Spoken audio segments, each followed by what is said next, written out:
6:02 p.m., a student who I'd never spoken to before filled out my contact form with the exact sentence, "I'm thinking of committing suicide."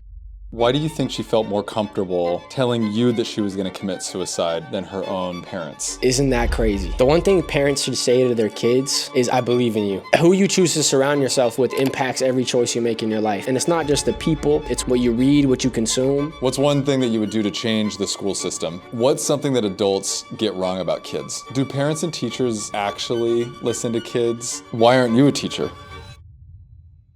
Sam Demma, you travel all over the world talking to students and kids. What's the one thing that they wish adults would say to them? I believe in you. Every young person wants to know that somebody believes in them, thinks they could do massive things in their future, and has the capabilities to bring it all to life.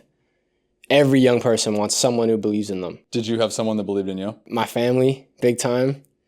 My grandfather, my soccer coach. But I also had a lot of people who didn't believe in me, and it amplified those who did because of the things that people who didn't believe in me said to me, especially when I was a kid. How does it show up in kids if they don't feel like someone believes in them? Like, what are you seeing when you're out there? Because I think you have a unique experience being on stage, being connected, talking to all these students, all these kids at like these prime years of their life where they're in school for 8 hours a day. And so you're up there talking to them, having fun, teaching them stuff. Like, how does it show up that they don't have someone to look up to, or they're not feeling good, or they have anxiety? Thousands of people fill out the contact form on my website. I've never had a student fill out a contact form like this before. Just yesterday, 6:02 p.m., and I know the time because it was very significant, a student who I'd never spoken to before filled out my contact form with the exact sentence, "I'm thinking of committing suicide."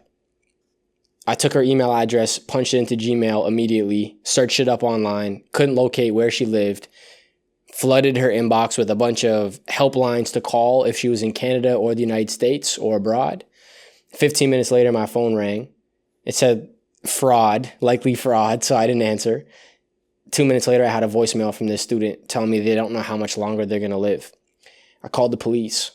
Police had her last name, her first name, and now her phone number, were able to locate her and her mom, and drove to her house to make sure she was still alive. Thank God she's okay. Nothing terrible happened. That's what I think happens at the nth degree when young people don't have someone who believes in them. It could be someone that's not in their family unit. It could be someone at school. It could be a coach. But when a young person doesn't have anybody who believes in them, they lack social connection. They do not excel academically. They spend a lot of time in isolation, and they don't want to live. There's no excitement in their day-to-day lives because they believe maybe their life isn't worth living. What happened with that student? The police went to her home. They found her and her mom having a conversation, an emotional conversation. It turns out her mom had no idea that her own daughter, was struggling with suicidal ideation. They called me back to ask for voicemails and emails that were exchanged. I sent over all the information, and the school staff reached out today thanking me for following up. The sad part about this story is I think about all the students who don't have the courage to fill out the contact form. Where did their story end up? Why do you think she felt more comfortable telling you that she was going to commit suicide than her own parents? This is a question I ask myself. Isn't that crazy? If a young person reaches out to a stranger they've only interacted with for an hour at their school indirectly and feels more comfortable sharing something that personal with them than they do their own friends or family members, I think it has to do with the expectations we place on our children as parents. We place so much pressure on our kids. Not that I have any, but I speak to a lot of students who tell me they want to be doctors, lawyers, they want to be in medicine. And when I ask them why, they tell me it's because that's their parents' dream for them. But when I pry a little deeper, I find out they want to be artists, actors, and astronauts. I think when we place so much pressure on a young person, when they do struggle, they don't want to let us down. So they seek out complete strangers or people that have no expectations for how they should be or who they should become. And they share those really challenging moments with those people instead of the people that love and care about them the most. What's the one thing that an adult can do or say to their child or their kid or their family member? What's the one thing that they can do or say to let them know that they see them, they hear them, they support them? The one thing parents should say to their kids is, I'm proud of you. No matter what pathway you choose to pursue, no matter what job you work in the future, no matter what school you go to, or if you choose not to go to school, I am so proud to call you my child. My biggest fear growing up in my household, am I making my parents proud? I had uncles at family functions telling my dad, tell your son to stop wasting his life and go back to school. Because I made the decision to drop out of university. Took a very different life path. Every young person wants to hear their parents say to them, I'm so proud of you, despite the circumstances they're going through in their lives. Yeah, and we get in this loop of every day we take them to school, they do their homework, they come home, maybe there's sports, I've got my job, we got to take them to this soccer game, and we don't create space for them to be kids and play. And, you know, I've been going through my own change of like, I was an engineer and then I did this, and then now it's like I'm really tapping into my creative side because I discovered like, oh, I really do want to do this thing where I sit and talk to people like you. And that's really scary because there's no security there. There's no natural pathway to a paycheck necessarily, but this is deep down my desire.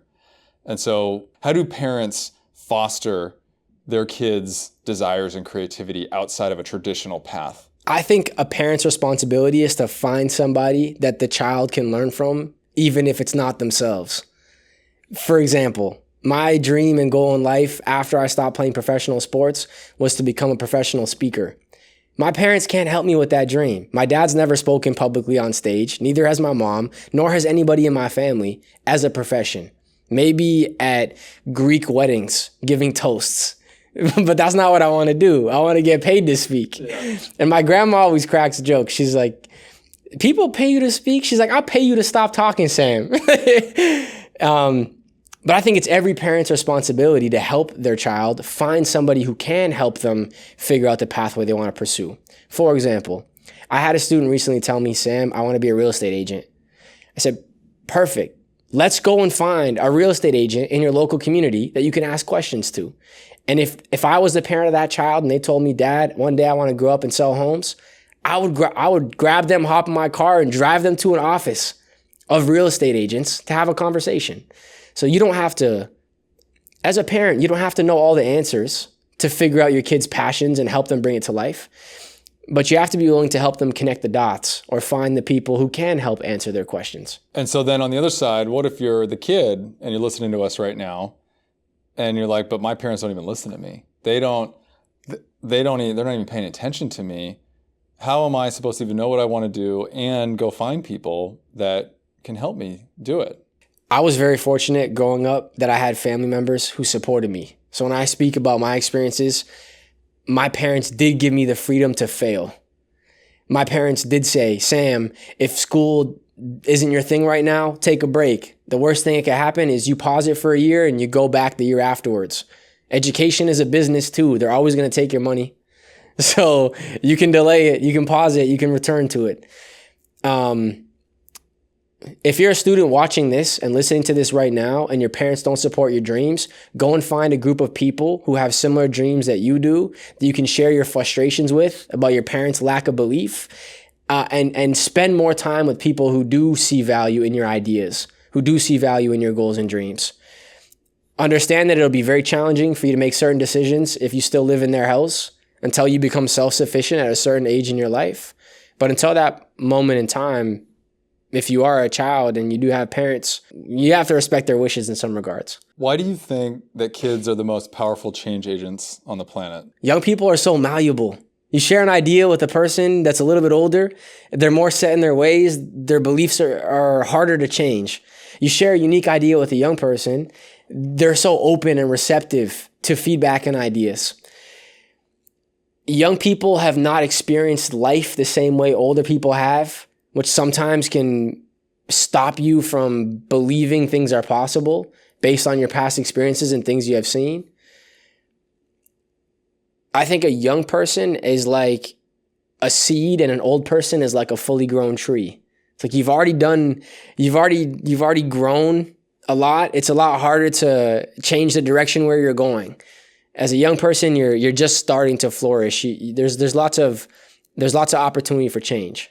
Yeah, I think I've heard you say your environment is either withering you or watering you. What do you mean by that? Who you choose to surround yourself with impacts every choice you make in your life. And it's not just the people, it's the physical things. It's what you watch, what you read, what you consume. If you took an apple and you put it inside a random room in a house and asked somebody how much is this apple worth, they tell you it's worth a couple dollars.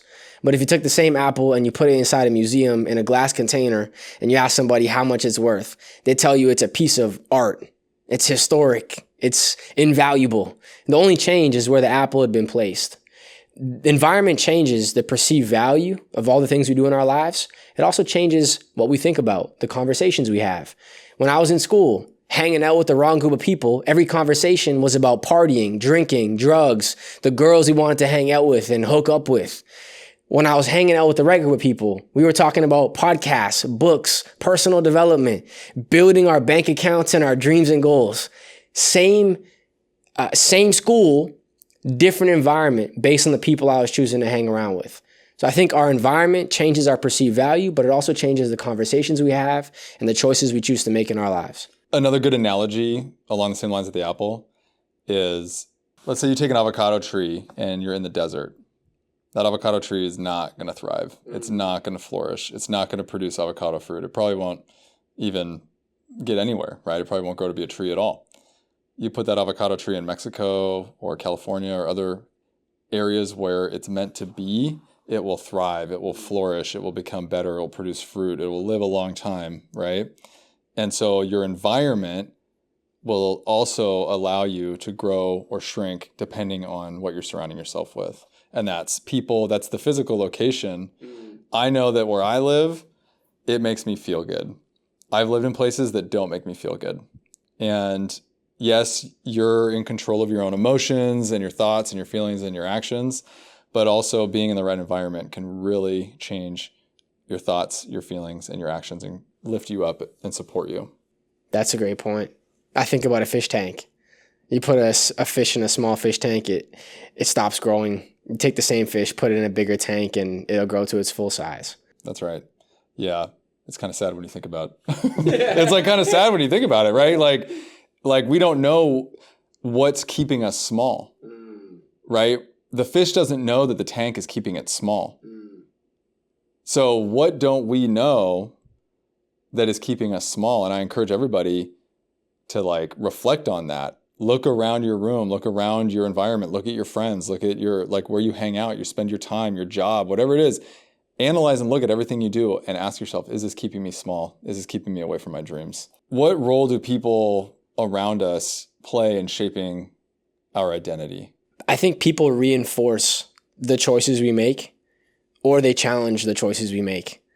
And both of those have a big impact on how we perceive ourselves and our own personal identity. Someone once told me you can categorize all of your friends into 3 categories: anchors, buoys, and engines. Engines are people that push you to make the right choices.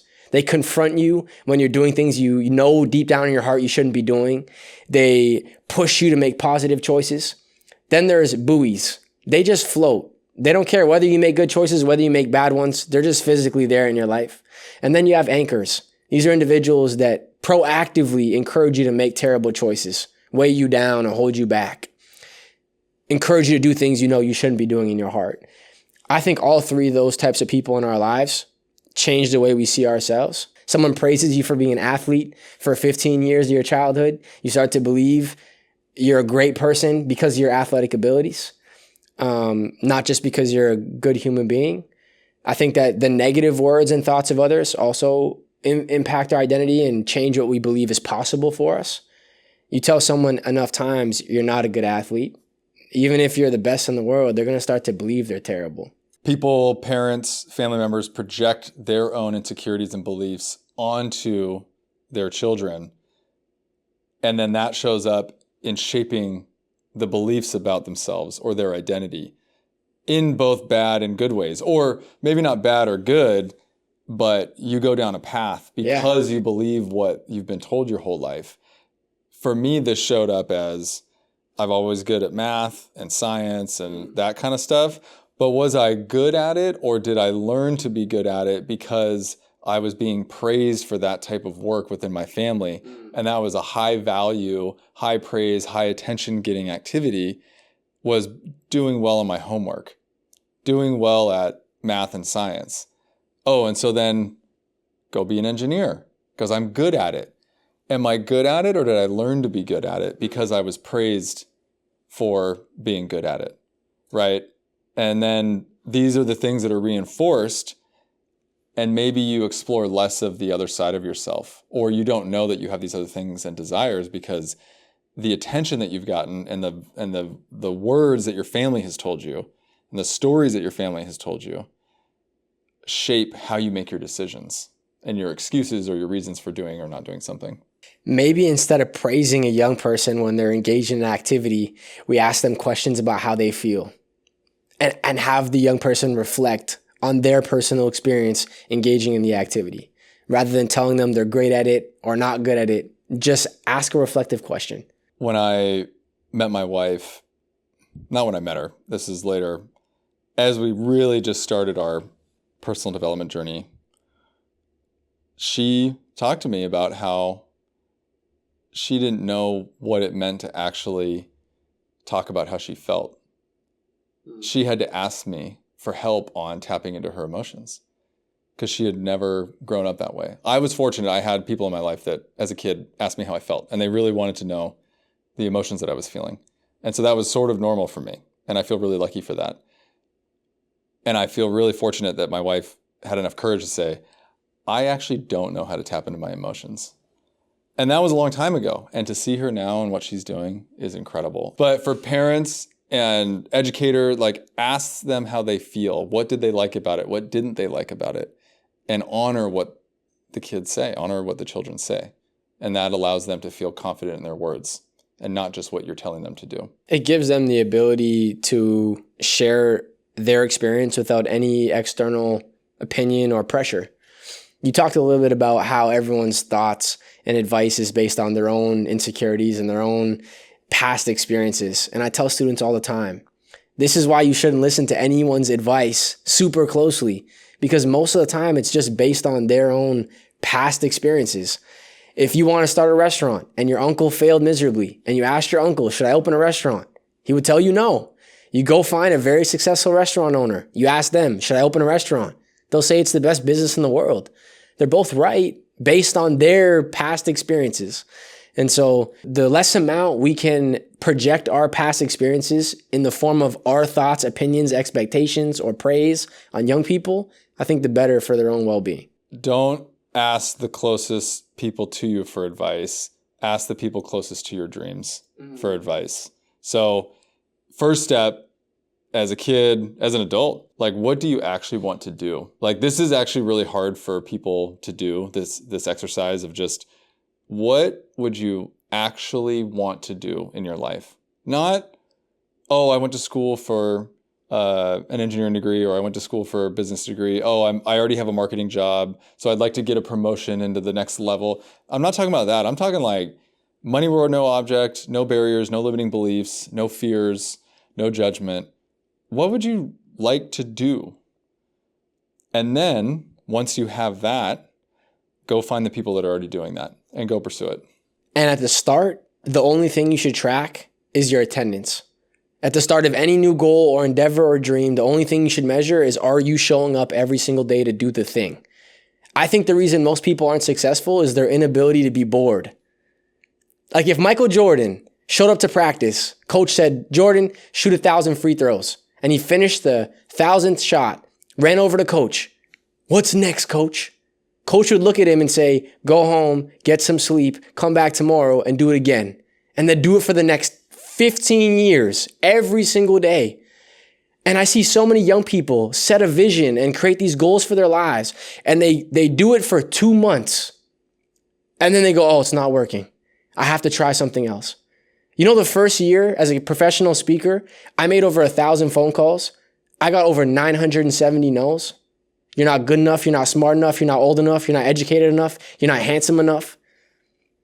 They didn't say the last one, actually. Yeah. I was like, okay, he's lying now. He's lying now.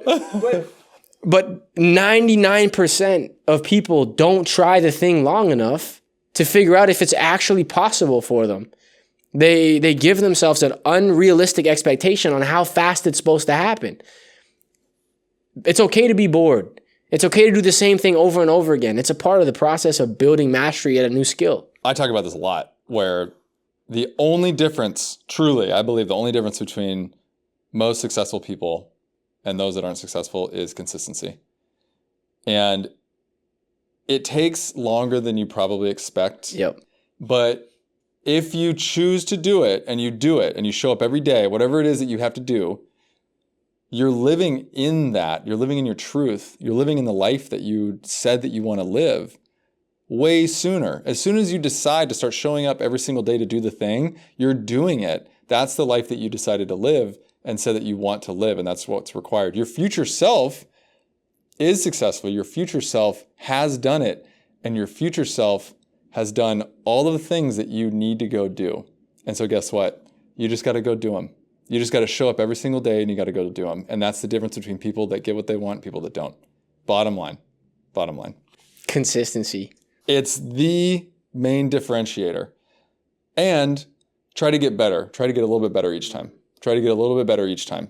Even in any way, right? You don't have to rocket ship your skill set, but like if you can show up every single day and try to get a little bit better every single day or every single time, it is inevitable that you will become successful at whatever it is that you're trying to do. Shea Alexander, basketball player from Hamilton, Ontario, here in Canada, being named the next Kobe, the Canadian Kobe Bryant.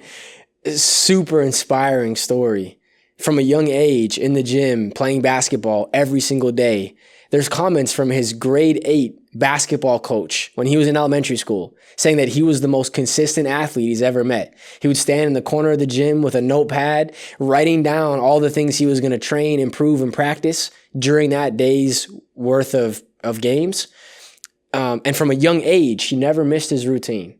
He would never miss a basketball practice. He'd always show up. So I think your consistency is so spot on. And it's something my teacher shared with me. The phrase was small, consistent actions. I actually have it tattooed right here. It says SCA. And whenever I'm overwhelmed, I ask myself, what is the next small, consistent action you could take to move you a little bit closer, an inch closer to the person you say you want to be? I heard something recently that if what you want to do feels too big, you haven't made the next step small enough yet. So if you're looking at chasing something and it feels way too big to start, you need to back it down and say, okay, what's the very next thing? But usually we're not willing to do that small enough thing because it feels too small. We want to go after the big thing, the big whale. And if we're not doing that, then we're not winning. We're not actually going after our dreams. But really, if you are not skilled enough and good enough and all those things, you have to start at square one, and like do the small, consistent actions every single day. So take whatever it is you want to do. And if it feels too big, try to make it a little bit smaller. My neighbor turned his garage into his dream. He wanted to fix bicycles. I had a conversation with him. He said, Sam, I've been climbing the corporate ladder for 28 years, and it was not my dream. It was my dad's dream. And I got to senior vice president of Louis Vuitton brands, super high in the company. But all I ever wanted to do since I was a little kid was fix bikes. A few months later, I went back to his house. And we're sitting having a conversation on his porch, and he's getting emotional. He walks up to the garage door and punches in the keypad. The doors go up, and there's like 15 bikes hanging on the wall in his garage. He's now running one of the fastest growing bike shops across the entire province of Ontario. He didn't get a big facility. Guy started fixing bikes in his garage. Like, the start does not have to be perfect, does not have to be beautiful. It just needs to be one step closer to the direction you want to go. One of my favorite rap artists of all time is Nipsey Hussle. He said, why would I stop now? I'm further now than I am when I began. And the same is true about any person listening to this podcast. If you've already started down the path you dream of one day arriving at, this goal and dream, you're further now than you were when you first took that step. So you might as well keep moving forward. That's such a great perspective. Yeah. Life's too short too. Yeah, big time. You wrote a couple books. You've got one that just came out. I want to talk about the first one. Yep. Because I think that's the one that you've been most famous for and have spent the most time talking to people about. Empty your backpack. What does that mean? What is the backpack? The backpack is our minds, and it's filled with thoughts. And our thoughts lead to our emotions lead to our actions, and our actions lead to our outcomes, what happens in our lives. Meaning the backpack is the most important possession we ever carry. The most important possession we own in life is not a phone, house, car, college, or university degree. It's not even that beautiful watch on your wrist. It's the beliefs we carry. Because every belief leads to how we feel, what we do, and what ends up happening in our lives. How do you teach a young person the importance of their brains, their mind, their thoughts? What if you turn it into a massive visual? That's why I carry a 4-foot red backpack on stage. It's a visual representation of what life would feel like if you were carrying around a ton of heavy, negative, and limiting beliefs about yourself and where you want to go in the future. I got really inspired by a conversation with a student. I was on Instagram Live, and this young person told me his biggest goal in life was to have 50,000 followers on TikTok. I said, why? He said, Sam, if I had 50,000 followers, kids at school would stop bullying me and calling me names. Turned off the camera on his phone. 5 minutes later, turns it back on, tears in his eyes. We connected him with his guidance counselors at school. We sent him some stuff in the mail. And after the call ended, I couldn't stop thinking about this young person who was allowing other people's thoughts and opinions about him to change the way he felt about himself. And I started reflecting on the things I thought about myself when I was a kid, or some of the beliefs I carried that weighed me down, and how I let them define how I showed up for so long in my life, and how much easier life would have felt if I just let those things go. And it was that conversation that inspired me to write a poem called Empty Your Backpack, which is about letting go of negative thoughts. And I thought, well, if you're carrying lots of thoughts, you have a big bag. So I went on Google and found this giant red backpack. That sat beside my bed for 4 months. And then every morning I'd wake up, look at it and say, this is a big bag. I got to have a bigger plan for this thing. It can't just be a poem and a big backpack. So we turned it into a book and a speech, and we brought the bag across Canada, did 87 presentations in 3 months, raised about $13,000 for Jack.org, a mental health charity. The goal is just to really teach young people about mindset and how important it is. So what are some of the heaviest things that kids carry around in their backpack? Peer pressure, massive one. The desire to fit in and what you have to do to feel like you're fitting in with your friends. Fulfilling parental pressures or expectations with your future career aspirations or academic success, especially if you come from a family who had a past experience that taught them that education is our way out. You know, my grandparents came to this country with nothing. The expectation to go to school and do really well was a big one. Self-doubt is a massive one for young people, not believing in themselves or what's possible. I think the list goes on and on. It just depends what environment a young person grew up in.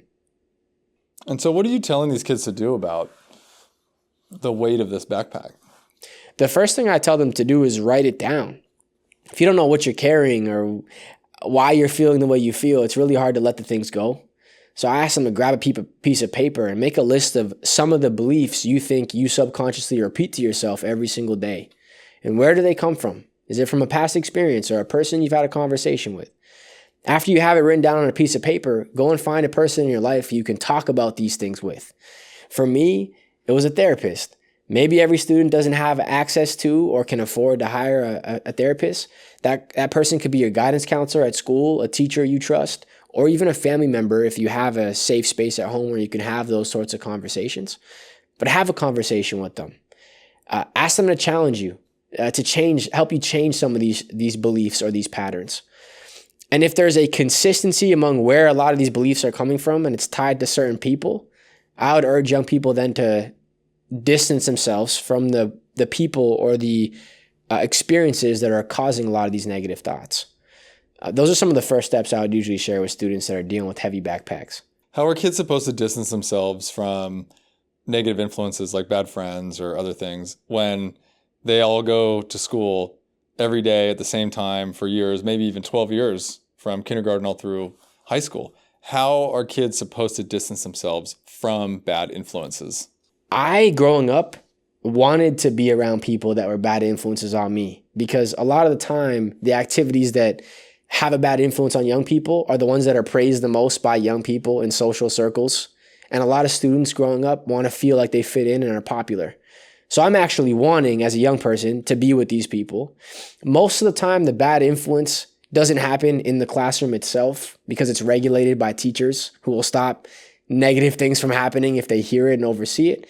It happens in the schoolyard, or it happens most often at home, at parties, at extracurricular activities. I always tell people, especially young people, you don't have to be rude and cut off all your friends. You can simply make yourself more busy. Those people call you to hang out and you say, oh, Thursday night, I'm really sorry, I have something going on, but I hope you all have a really good time.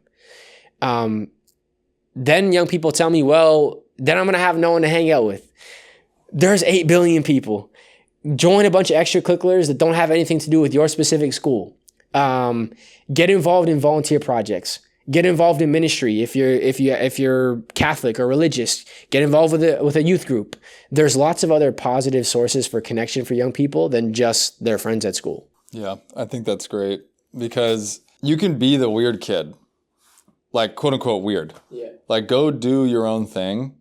You might get made fun of for it, but ultimately it's going to be the thing that makes you stronger, and you're going to have hobbies and friends and things and experiences outside of whatever the cool crowd is doing. So I don't know if you have experience with this, but are you seeing, like, what are you seeing with social media and kids and how it's impacting them today? The fact that a young person told me their biggest goal in life was to have 50,000 followers is a problem.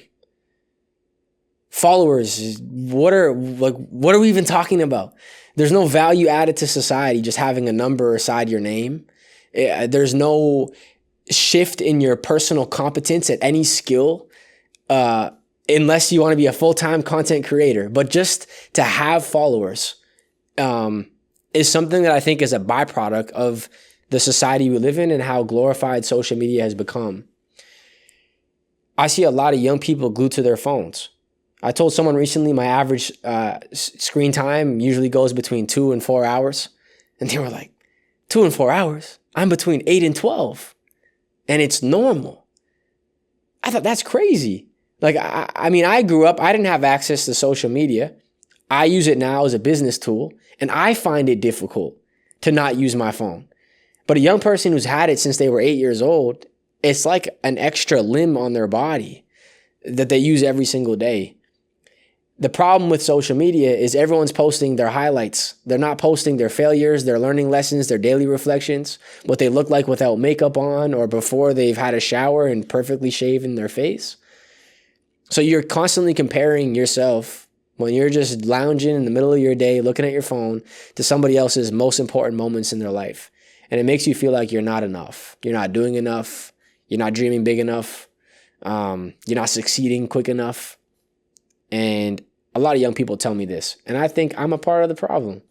I don't do a great job right now sharing my failures on social media, and it's something that I would like to start doing more of. Well, let's do it right now. What's a recent failure? And I don't like using that word, but like, what's a recent time that you felt uncomfortable that you wouldn't necessarily want to share? I lead a team of people, and I oftentimes feel like I'm not the greatest leader. It's my first time managing others. I'm 25 years old. Some of my staff are older than I am. And I'm constantly trying to get better. But I have to apologize a few times because of my bad leadership abilities. I don't talk about it on social media. Another recent failure, I've thought about this for a few years, but sometimes I feel like I'm unlovable. Like I can't have a partner at this phase of my life. And tell myself this story that someone would understand the way I work, the way I travel, how much time I am away from home. And I've been on multiple dates, and I just can't find that person, or I haven't found them yet. And it makes me feel behind a lot of my friends.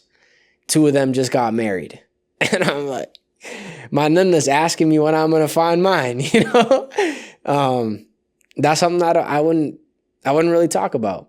Do you believe you're unlovable? I guess we got to empty my backpack right now. No, I don't. I believe I am lovable. Part of the trade-off at being 25 years old, started your own company, leading a team, traveling and speaking to kids, inspiring people, being on podcasts, trying to make a living, like there are trade-offs.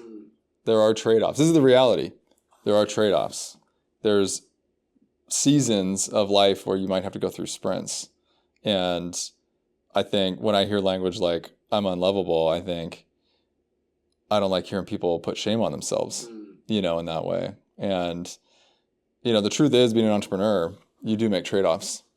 And it's not forever, it's not always, but the trade-off of building something is you have to become a better leader. You have to have seasons of you're working longer hours. You might be on the weekends. You're on your phone more, right? The work is leveling up and figuring out how to make the priorities more of a priority when you're able to. Sam, you're 25, running a team. So this is I like to reframe this. I appreciate that. Yeah. I think it's also great advice for anyone who makes any decision. One of the lessons I'll never forget from economics class was opportunity cost. When you make a decision in your life, the cost is every other possible alternative. You decide to cut the grass, you can't play soccer with your friends at the same time that you're cutting the grass. It's impossible. I think this idea of trade-offs is important for anyone when they make a decision. Yeah, that's one of the problems with people that want to start businesses or entrepreneurship too, is they have all these options in front of them and they don't do any one of the things that they say they want to do because they don't know if it's going to be the right freaking thing that they're going to do. The secret is you go do one of them. Pick one and go do it. Yes, you're making a trade-off that you're not doing these other things, but you go learn, you go take something and you go implement.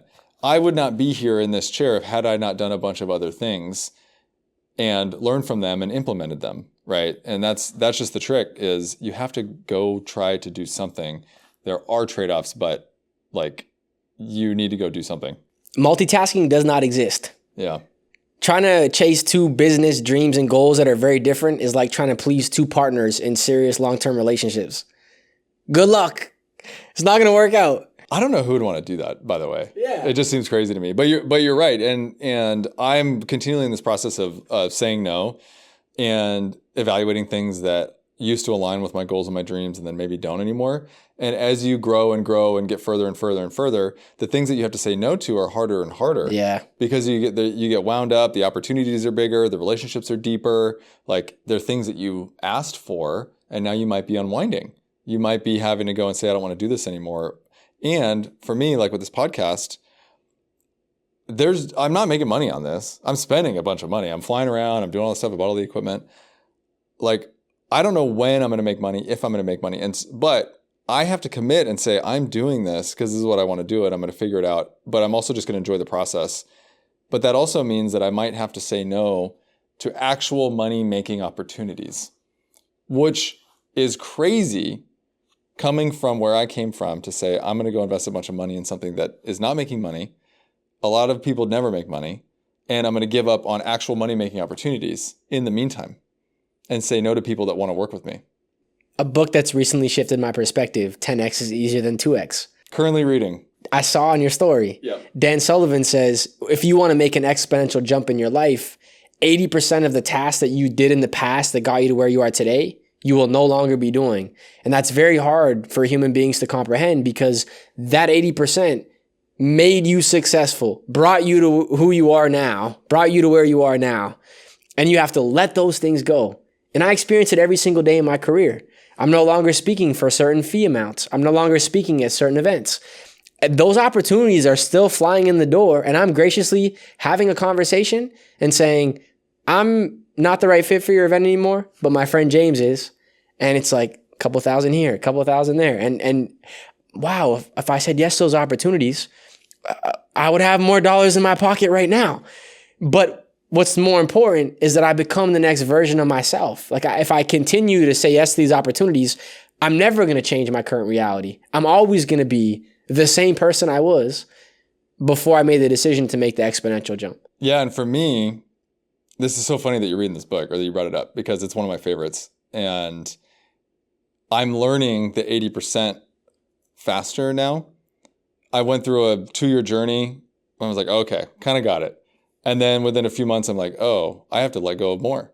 I'm going through another transition, another. And so the sooner that you can continue to release the 80% without creating chaos in your team, right? Yeah. But you make these exponential leaps faster. For me, it's the letting go, it's the saying no to the opportunities and focusing on one thing. And like really honing in on what is the one thing. So I'm reading 10X is used in 2X and then the one thing together. Oh, wow. It really dials in like, what is the one thing I need to do this year, this month, this week, this day, this hour, this minute? Like we talked about breaking down the steps into smaller chunks. What is the one thing I need to do today that will make everything else in my life easier so that I can 10X, right? And so another thing that stuck with me out of that book is basically your calendar, like you said, your calendar and your activities, 6 months from now, a year from now, every single thing that you're doing right now, every single thing that you're doing during your day, you should be doing something different 6 months to a year from now. None of your activities should look the same. And so like 6 months to a year ago, I was not sitting here with microphones and cameras and editing and talking to YouTube teams. And, I was not doing any of that, but that's what it takes. And you have to put the steps into place. Except for daily exercise. That's the only activity that should remain on your calendar. Yeah. Maybe the exercise changes.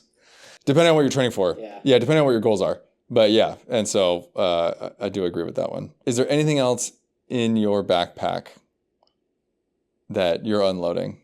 I've saved almost every single dollar I've made over the past 6 years, which is a problem. Because how are you going to grow? How are you going to build? How are you going to up level? I've made smart investments, but not nearly as much as I know I'm capable of making. This studio is the result of me realizing I can't just save and hang on to every dollar I make. It's not going to help me grow and evolve to the person that I say I want to be. I'm unpacking that right now and understanding that it's okay to invest. It's okay to spend. Now, I've invested in expensive things before, like coaching.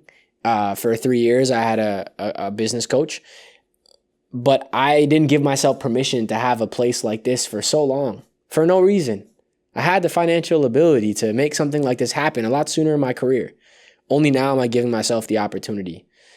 That fear of failure in some regards is something I'm currently unpacking. Money treats you how you treat it.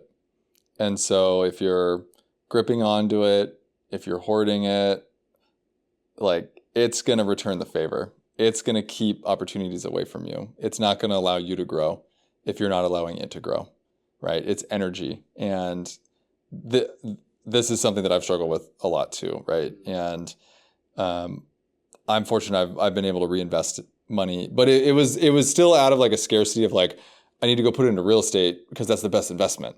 Versus now I'm investing in myself and putting this energy out into the world. And I'm seeing the returns in people, in response. And the more that you allow your money to flow out into the world and invest in this and invest in your team, it comes back to you because you can build and you can grow and the energy is there.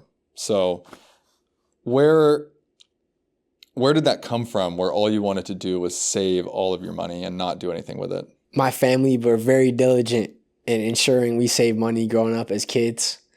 We had bank accounts before we understood what a bank account was. And we were taught to take a percentage and put it away. And we didn't really spend the rest. It was always save, save, save. And I think I grew up with that mentality. The purpose of money is to make it and save it. Make it and save it. Whereas in business, you want to make money and reinvest it to generate some more, to free up time, to expand, to grow, to create a bigger impact. And I think the way I grew up with my family, and it's no harm on my parents or bad energy on my parents because they did great. I saved a lot of money. It's just a different mindset in my business that's going to help me grow. That's required for me to grow. Yeah. And so now you've written the second book. Tell me about it. Be someone's taco. I had a friend during the pandemic who was struggling with his mental health. I called him one afternoon. He told me he was still lying in bed. It was 2:00 in the afternoon. Okay, if you're still in bed at 2:00, you're probably not doing so great. hang up the phone, go on his social media searching for something that he liked, came across a post that said, "My vote for dinner tonight is hashtag tacos." I thought, perfect. Maybe Andrew likes eating tacos. I'm going to surprise him with tacos. Went on Uber Eats, found this taco dinner for two, punched in his home address, put a special note for the delivery person, watched the car for the next 20 minutes on Uber, drive down all the streets. Finally get the notification. Tacos have been delivered. Less than a minute, I get a FaceTime call from Andrew, sitting on a bar stool in front of his kitchen countertop, box of tacos open behind him, wife Emily beside him, bawling his eyes out. I'm like, dude, it's a cardboard box with a taco, relax. And he said, no, man, it's all the things you didn't know. You didn't know me and my wife had to shut down our business. We had to lay off employees. We don't know what we're going to do financially for the next little while if this thing continues. Maybe for you, it was just a taco in a box, but for me and Emily, this is a moment of hope we're going to remember for the rest of our lives. I start bawling my eyes out. A few minutes later, we hang up the phone. I go to sleep, wake up the next morning, 500 text messages from Andrew of 500 individual taco emojis. Next year, every time we had a phone call, hey man, remember that one time you sent me? I'm like, dude, shut up. On my birthday, calls me, Sam, I got a surprise for you. I open my email and I see a logo of a bright yellow smiling taco, and above it, it says, be someone's taco. And the whole concept is, how do we teach somebody that the most meaningful aspects of life are not serving ourselves, but looking for opportunities to serve others, making somebody else feel special, cared for, appreciated. That's what being someone's taco is all about. We took that real life story, turned it into a children's friendly book that teaches kindness and empathy to little kids. I don't intend to do more speaking engagements for kindergarten, but the book was a real intuitive passion project, and I'm really excited that we were finally able to bring it to life. And you just had a book launch for it that looked really impressive. There's another failure in my own head, not because of the launch, but because of my own internal narrative. We booked a theater that has 500 seats, and we got about 210 people to show up, which is massive. Dude. I'm just telling you from the perspective of my own internal critic that said, we're going all out. We're booking a 500-seat theater. We got to fill this thing. And in my own back of my head, I was like, oh, we didn't even fill half. And after the event ended, I realized it was the perfect situation. Everyone who was in the room was supposed to be there. The most important people in my life were there. My grandparents, who the book was dedicated to, were there, bawling their eyes out in the second row. We had phenomenal feedback from everyone who showed up. And more importantly than anything else, I had so much fun. When I speak at somebody else's event or on somebody else's stage, there's expectations on the things I have to say and the takeaway messages. But when you build your own stage and speak on it, you can share whatever you like, however you'd like to share it. I never felt more like myself ever on stage than at the book launch event. It was a beautiful experience, and I'm so grateful and thankful for everyone who chose to show up. It keeps feeding my dream and my belief. And I'm going to launch the entire speech on YouTube soon as a special. So stay tuned. So why did you feel like the most authentic version of yourself in that moment when you've probably given over 1,000 keynotes? I think I fully gave myself permission to sit in the present moment and not think about anything else, but having fun and sharing my truth. When I'm hired by a client, having fun and sharing my truth is really important, but there's also the expectations of the messages they really want to make sure I hit on during the speech. Not to mention, a lot of my events are not ticketed right now, meaning half of the room may have no interest in being there. In fact, in school, sometimes it's 80% of the room don't want to be there, 20% do, and you win them over as the speech continues based on your own level of performance. But when you host your own event, every person paid to buy a ticket to show up. So the energy in the room is so supportive and positive and exciting that I think it really gave me permission to just completely be myself. And so what were some of the themes or the message that resonated with you that night? Kindness is not a strategy, but if you choose to live your life filled with it, it'll open doors. It'll open doors you can never open by yourself. I talked about this idea that ambition is important, but treating people with dignity, kindness, and respect while being ambitious is 10 times more effective. But kindness can't be a strategy, because the moment someone understands you're just being a good person to open a door, all the doors get shut in your face. Like it's not possible. It can't be done. I talked about how good it feels to serve another human being. That yes, we have our own goals and dreams, and crossing those things off our bucket list makes us feel great. But there's never been a moment in my life where I felt better than when I've helped a complete stranger with the most simple of tasks. And how we have that opportunity to feel that fulfillment every day, whether we check our big goals off our list or not. So don't wait until those moments. Just look for people that are in need. I talked about the formula of being someone's taco. It's about recognizing a need and filling it if you're in a position to do so. I've walked past hundreds of homeless people in my life and done absolutely nothing about it. Sometimes maybe they're lying. Maybe they don't actually need the money. Maybe they're not actually homeless. Is that my decision to make? Absolutely not. I've been in a position hundreds of times to help the homeless person and chose not to. I just turn away and keep walking. More recently in my life, I made a decision. If I'm in a position to help, I'm not going to be late to the podcast recording with Kassidy.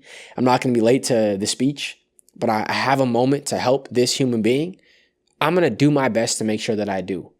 And I'll tell you, the most beautiful conversations have come out of those situations as a result. And the way it's made me feel about myself is more powerful than any financial goal I've achieved in my business, which blows my mind. Why do you want to help people? I think selfishly, it makes you feel really good.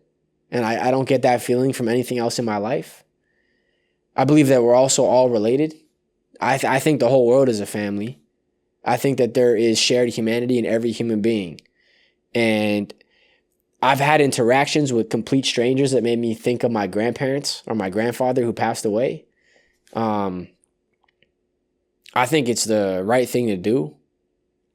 But I make many choices in my life based off how the choice makes me feel. Like authentically, if I reflect on it, how did this make me feel? And serving others has always made me feel amazing. How many people, because you've told some one-on-one stories. Yeah. What does it look like for you in the future to be helping and serving people as you 10x your life? I think sharing more scalable experiences is a big one. Right now, I have to stand on stage in front of a group of people to share stories and make a difference, or be there physically. I think doing what we're doing is helpful to the person who's watching and listening. Doing more of this, I think, is a big part of it. I honestly believe building a bigger audience online is a big part of it. I can then bring more people to events. One of our visions in the future as a team is to do stadium events for families. It's a family-friendly experience. It's half motivation, half education, half comedy. And there's a lineup of people that are speaking. It's almost like a concert or a comedy show, but with a purpose, with a message attached to it. So I think it's media, it's bigger in-person events, and it's scalable products. All with the purpose of helping people. Helping to make people better. That's the mission I'm on. Yeah, I love that. Yeah, I'm dialing in my why, and I want to help. I've recently said I want to help 1 million people become free. And freedom comes in many different forms.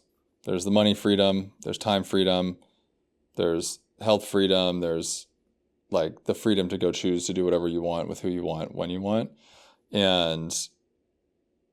But I think the main thing that I want people to be able to do, and we touched on a little bit, is be their most true, authentic self and tap into that, because I truly believe that the energy that gets created when you do that reverberates throughout your entire sphere, and more people are able to do that. So like the impact that can be felt from helping people set themselves free from whatever situation they're in can only create more people that are setting themselves free. And then we're all living in our truth and our happiness, and work's still getting done. Capitalism still exists, like, all that sort of stuff. But like everybody's just so much more happy and more fulfilled. And I think things get better. So I wanted to ask you something. I noticed you do a poem it's the backpack poem, but you do it every speech that you give. Yeah.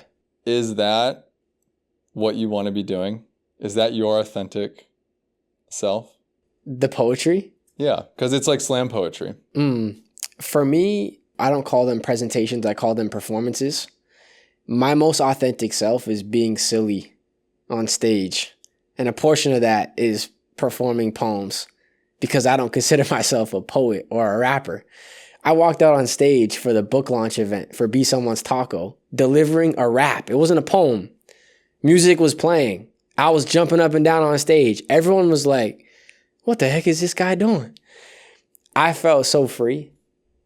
I think it's silliness and giving myself permission to just be myself. That's what I mean. I noticed that because you have to make a conscious decision to do that. Yeah. And so that's you saying, this is what I want to do. This is what I enjoy doing.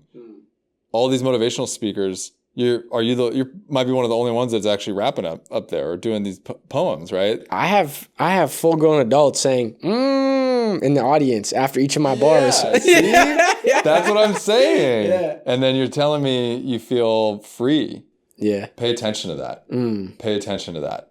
And what you described to me about your future scaling is, I want it to be sort of like a comedy show performance with a message. It's a blend. Yeah. Pay attention to that. Pay attention to that, you know? And so this is what's great is like, we are these evolving beings that are just finding more truth about ourselves. And like, the more that we can step into our power, the better it is for ourselves, the better it is for everybody. And like, I get so excited when people can find that for themselves. So, yeah, I love that. Should schools be doing more to teach emotional intelligence and self-worth? I don't think schools are equipped to teach those things to kids right now. They should, but the whole system needs to be changed. The way students learn. I've been to some private schools where the typical classroom is not the typical classroom. It's an oval table and it's a group discussion where every student can see everyone else's faces. And it's almost like a live debate in class. That's what a classroom should look like. So yes, I believe schools should be teaching a lot of these things. I don't think they're equipped to teach them with the actual physical human beings that are in them and the way a classroom structure is currently set up. I don't know if it's the same in the United States, but in Canada, there is a massive teacher shortage. Anyone right now can teach. I would argue the most important possession we own in our lives is our beliefs.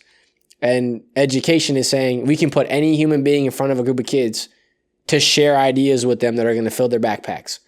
I don't think that's okay. I think that the teaching profession has lost how important it is or the value, and it needs to change. What's one thing that you would do to change the school system? One thing I would do to change the school system is change the pay structure of an educator. I think one of the reasons it's so frowned upon is because they get compensated so little. How can you tell somebody your job is so important and then pay them less than 99% of other public servants or other professions in the world? It doesn't make any sense. There's a disconnect. If we truly believe that young people are important and educating them is important and giving them the best education possible is important, then we have to get the best people in front of our kids. Better paychecks is definitely the first thing I would change. Why aren't you a teacher? I don't want to confine my classroom to four walls. I also recognize that I learn when I'm not speaking, but when I'm listening. And the work I get to do brings me around so many amazing human beings where I have a chance to ask questions and be quiet. I think that the typical teacher role is you're reinforcing your own biases and beliefs and curriculum every year for your entire life. You know, some of the curriculum that's being taught today was developed years ago. I don't think I could repeat myself every single day, every single year for my entire 40-year career. I also didn't finish university. I wouldn't be able to be a teacher, technically speaking. I don't have my education degree, which I also think is silly. Yeah. If all of a sudden there's a shortage of teachers and now the education degree doesn't matter, that's the case in Canada, then why did it matter in the first place? Yep. Doesn't make any sense. Because the rules are made up. Because everything is fake and you can do whatever you want. And things can change and everything's fake. What's something that adults get wrong about kids? Something that adults get wrong about kids is they believe that annoying trait about them is bad. Sometimes a young person's most annoying trait becomes their greatest advantage or opportunity in the future, but it first presents itself as an annoying trait. For example, the class clown might actually be Dave Chappelle. For example, the kid who's always tapping his pen on the desk who has ADHD might just be Clint Pulver, who's now one of the greatest professional speakers in the National Speakers Association that plays the drums live on stage and became a professional drummer. I think so many adults see an annoying trait about a young person and try and shut it down instead of asking themselves, how might this annoying trait being presented to me by this kid become their superpower in the future? Why are parents and teachers always trying to shut kids down like that? I don't know. Maybe when I become a parent, I'll have a better answer to that question. I think that it's a lot easier for an adult or a teacher to say, stop tapping on your desk, than to pause for a moment and say, you like tapping your pen, I've noticed that. Have you ever thought about X, Y, and Z? Because the tapping the pen on the desk might be disturbing a lesson in class. And so I think it's a lot easier for an adult to shut down a young person than to ask them questions and help them redirect that annoying trait. Do parents and teachers actually listen to kids, or do they just talk at them? There are amazing teachers and there are amazing parents who actually listen to kids, and I believe those people exist. I also believe there are parents and there are teachers who don't listen to kids. They have their minds made up about a person and they stick to it. But I think it's like any job or profession. There's great human beings and terrible ones. I think that in society, you've done a terrible job of setting up young people as children who are in need of guidance, who don't have their own opinions and thoughts until they're of a certain age. And so we dismiss young people in our society. I think it's also, though, the reverse is also important for young people to recognize that older individuals have tons of life experience. And I think that respect for elders is something that's not present in society anymore, and it's not helping. There is so much to learn from every individual we meet. That's what I would say. I think young people need to be more open to listening to adults' thoughts, perspectives, and opinions, and adults need to be more open to listening to kids' perspectives and opinions, because it's true that we can learn something from every single human being we meet. If we all maintain open minds, age is completely irrelevant. If a young person picked up a camera at 7 years old and at 9 years old had 2 years of experience shooting videos, and they approached a 74-year-old man who had never picked up a camera in their life, that 74-year-old man has something to learn from this kid about taking pictures and shooting videos. But maybe that 74-year-old man taught history for 40 years. Well, this kid can learn something from him about a world war. Like, there's always a give and take, regardless of age, with any human being based on their own talent, skills, and past experiences. What does it really look like to listen to somebody? To shut your mouth and ask questions. I've never felt more validated and heard and listened to than with my speaking coach, Chris. I would call him breaking down about something in my life. He would never offer me advice. He used a simple acronym called TEDW. Tell me more is what the T stood for. The E stood for can you explain? The D stood for describe in more detail. And the W was a reminder to ask what-based questions, because they lead to more conversations. And I would tell him something and he'd say, tell me more about that. Can you describe that in more detail? And we talked for 45 minutes about the exact same thing, and he did barely any talking. I think true listening is shutting your mouth, asking follow-up questions, repeating back what the person said to you in your own words as a summary to show them that you're paying attention, you're trying to understand their perspectives and opinions. That's what listening is. How old are you again, Sam? 25. Yeah, you know a lot about people and how to speak to people and treat people well just for being 25. Took me a lot longer to learn a lot of the stuff that you're talking about. Should all athletes try to turn pro? If that's their goal and dream, 100%. if deep in your heart, every athlete should try and be pro if deep in their heart they want to play professional sports. Because it's not about whether you become a pro athlete or not. I didn't become a pro athlete, but I am very successful in life in another domain because I chose to strive for excellence. If you strive for excellence, you build a character of somebody who's excellent, and you carry that character forward with you for the rest of your life. I tell this to young people all the time.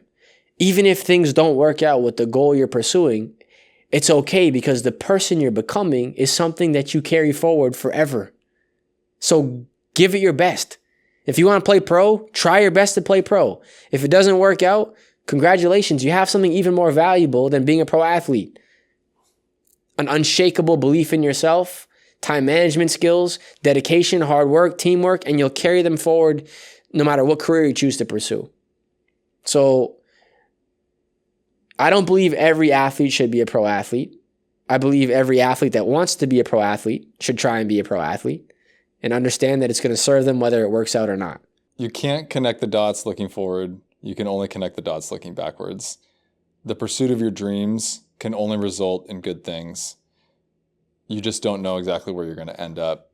And you might just find out that the thing you're pursuing isn't the thing that was going to make you the happiest and most fulfilled, but you will find that thing along the way. Sam Demma, I appreciate you so much. This has been incredible. How can people get in touch with you? How can they book you for speeches? Where do you want them to get in touch with you? The best way is our website, samdemma.com, and it's my name across all social media platforms. If you DM me the word good in all caps, I'll know you came from this podcast, and I'll give you a free PDF copy of my book, Empty Your Backpack. That's an incredible offer. You guys should take them up. So if they DM you good, they'll know that they came from this podcast, my listeners, my audience. Maybe they shared it with some friends and family that need to hear this. They can also DM Sam. And you're going on a tour all across North America, giving speeches to kids and students everywhere, right? Correct. Yeah. How many cities? I've done over 20 states in the U.S., almost all the provinces in Canada. We work very closely in line with the academic calendar and do about 100 to 120 performances at schools or conferences each year. Perfect. Well, you guys should book Sam. He's incredible. Obviously, you've heard in this. Great human being. I thank you so much. And as always, everybody out there, I appreciate you. I love you. And this has been For Your Own Good. Peace.